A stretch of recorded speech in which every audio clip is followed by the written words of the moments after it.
The Monsters premiered on September 24, 1964, and quickly became a ratings hit.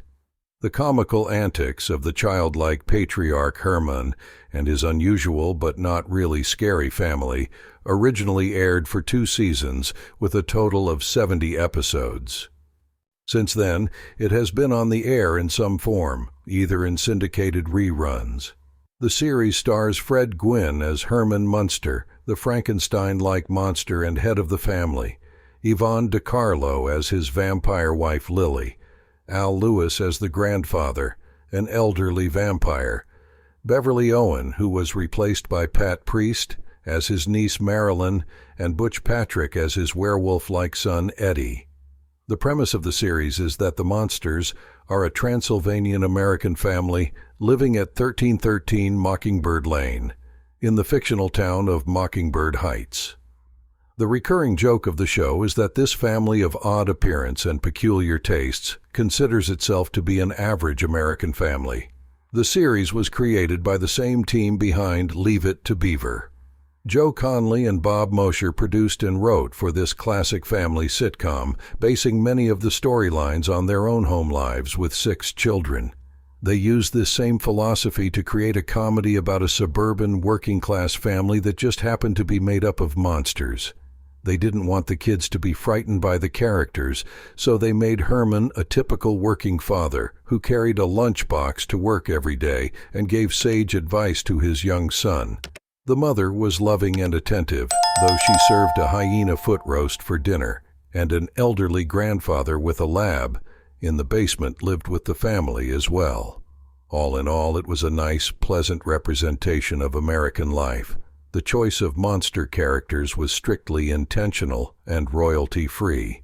Universal Studios, which owned Universal Television, that produced The Monsters, also owned most of the copyrights to the classic monsters, including Dracula, the Wolfman, and Frankenstein's monster.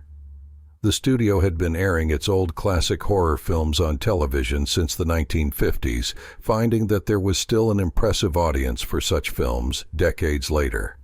When they pitched the idea for the series to the studio, CBS executives knew they had an advantage over ABC and its competition, the Addams Family. The ability to use Universal's monster characters. This show regularly outperformed The Addams Family in viewership, primarily due to the immediate identifiability of the characters.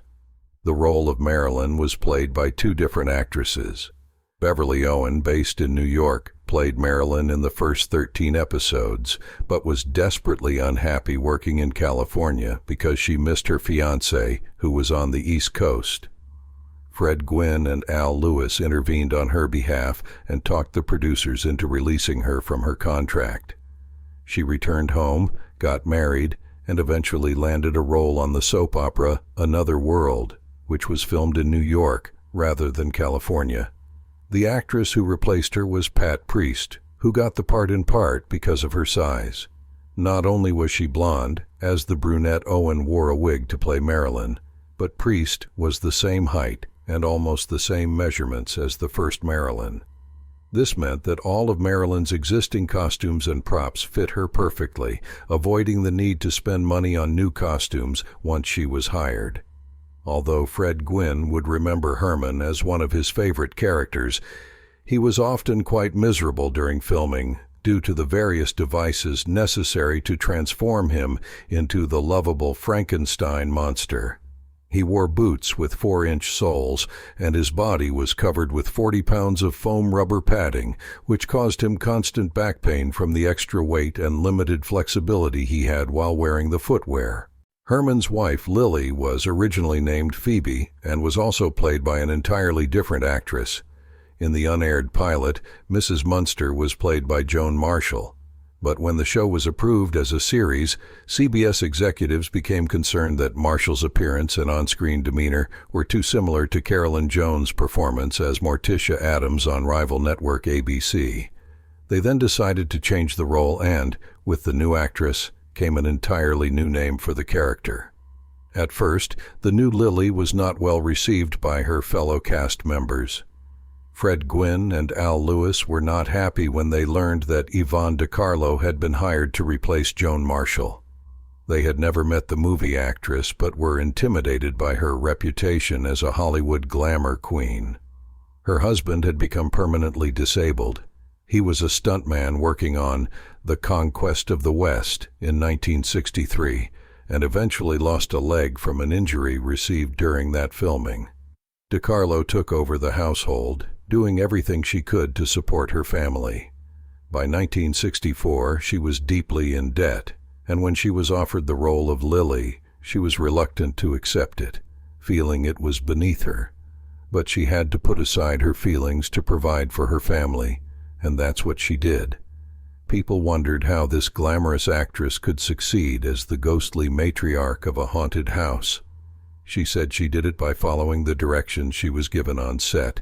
She was told to play the role as if she were Donna Reed, and she did. Today, she can't imagine that role being played by anyone else. Playing it won her a younger audience and also provided her with a steady paycheck. Relive this fascinating and funny series from the 60s. We'll end here. Thank you for your attention. Like and subscribe. There are many interesting things ahead. Good luck.